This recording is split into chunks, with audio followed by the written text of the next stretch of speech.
아침 말씀. 오늘 본문 말씀은 다니엘 3장 13절에서 23절입니다.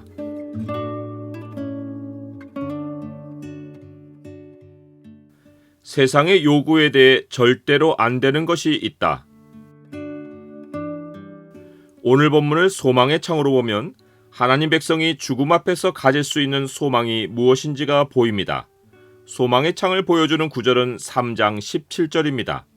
왕이여, 우리가 섬기는 하나님이 계시다면 우리를 맹렬히 타는 풀무불 가운데서 능히 건져내시겠고 왕의 손에서도 건져내시리이다. 우리가 집단 속에 살다 보면 집단이 요구하는 것에 수동적으로 따르며 살기 쉽습니다.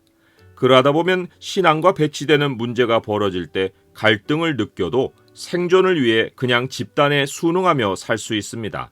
상황에 안주하고 내 생존을 먼저 생각하다 보면 불의를 보고도 진리를 말하지 않고 옳은 일을 고집해서 분란을 일으키고 싶어 하지 않을 수 있습니다.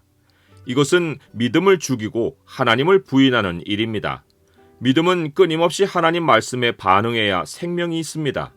믿음 자체가 하나님의 말씀에서 나오기 때문입니다. 하나님 말씀에 반응하는 믿음은 머리로 동의하는 것이 아니라 믿은 대로 행동하는 것입니다. 그래서 성경은 믿음이 그의 행함과 함께 일하고 행함으로 믿음이 온전하게 되었느니라 라고 말합니다. 느부갓네살 왕을 둘러싼 집단이 행한 불의는 우상 숭배입니다. 그들은 집단에 속한 각 사람에게 우상 숭배를 요구했습니다. 그것은 선택권을 주는 요구가 아닙니다. 집단의 요구를 따르지 않으면 목숨을 잃는 절대적인 요구입니다. 그러나 하나님 백성에게는 하나님의 말씀이 요구하는 것으로 인하여 세상의 요구에 대해 절대로 안 되는 것이 있어야 합니다.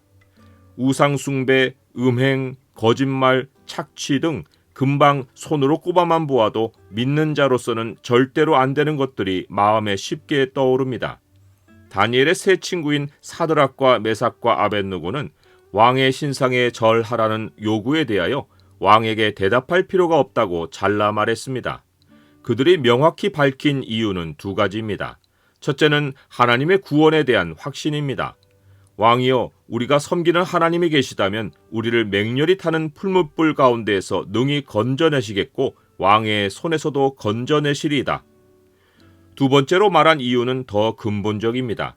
그렇게 하지 아니하실지라도 왕이여, 우리가 왕의 신들을 섬기지도 아니하고 왕이 세우신 금신상에게 절하지도 아니할 줄을 아옵소서.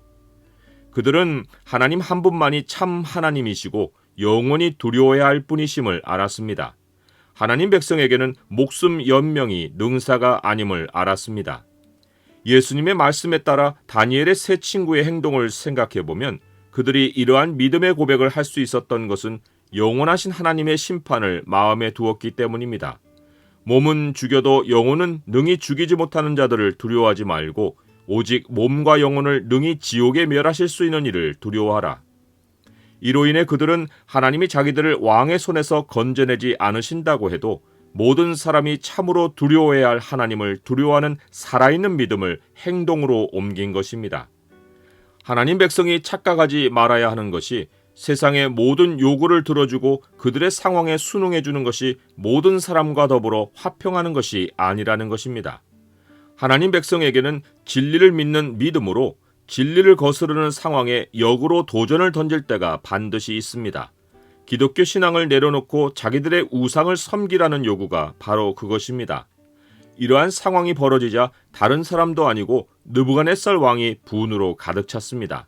그는 수하의 용사들에게 명령해서 사드락과 메삭과 아벳느고를 풀무에 던져넣게 했습니다. 절대 권력자의 눈밖에 벗어난 것이면 세상에서는 더는 소망이 없습니다. 아이러니한 것은 이 세 사람을 극렬히 타는 풀무불 가운데 던져 넣으라는 왕의 명령에 벌벌 떨며 순종했던 자들은 풀무불을 정도 이상으로 달구어 심히 뜨거운 불꽃에 자기들이 타서 죽었습니다. 과잉 충성이 목숨을 앗아간 것입니다. 세 사람의 인생은 그것으로 끝이 났습니다.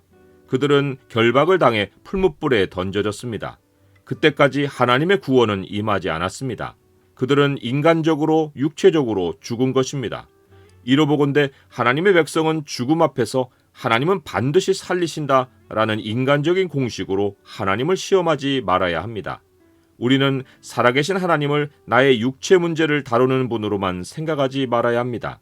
사실 한 번 죽는 것은 사람에게 정해진 것입니다. 오히려 하나님을 향해 갖는 소망이라면 하나님이 우리를 살리시되 영원히 살리신다는 부활 소망입니다.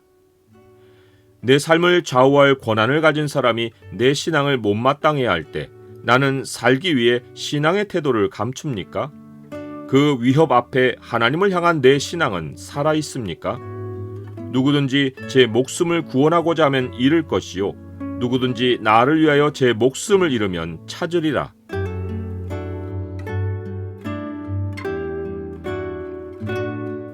주님, 신앙을 버리라는 세상 요구는 곳곳의 사회 집단에서 교묘하게 행해집니다. 주의 백성이 이러한 도전 앞에서 살아계신 주님을 체험하게 하옵소서. 이 생이 전부가 아니라 영원하신 주님의 심판이 있음을 기억하게 하옵소서. 예수 그리스도의 이름으로 기도드립니다. 아멘.